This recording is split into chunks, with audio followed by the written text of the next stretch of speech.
রাজশাহী পশ্চিম অঞ্চল gas, Titas gas, দেখেন তিতাস গ্যাসের গেট। রাজশাহী পশ্চিম অঞ্চল, এটা আমাদের গ্যাসের স্টেশন, পাম্প স্টেশন। এখান থেকে আমাদের গ্যাস লাইন শুরু হবে। যে আমাদের লাইন পশ্চিম অঞ্চলের লাইন রাজশাহী, যে রাজশাহী পশ্চিম অঞ্চলের লাইন, গ্যাস লাইন, সাইনবোর্ড আছে। আশা করি আপনারা ভালো আছেন, আমরা ভালো আছি।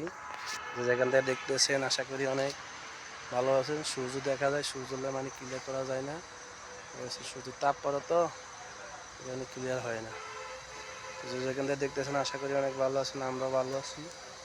যে আমাদের রাজশাহী পশ্চিম অঞ্চলের গ্যাস, ঠিক আছে, এই গ্যাসের এরিয়া। আমাদের বাগান বিশাল বড় এরিয়া, ঠিক আছে। গ্যাস চলতেছে অলরেডি রানিং।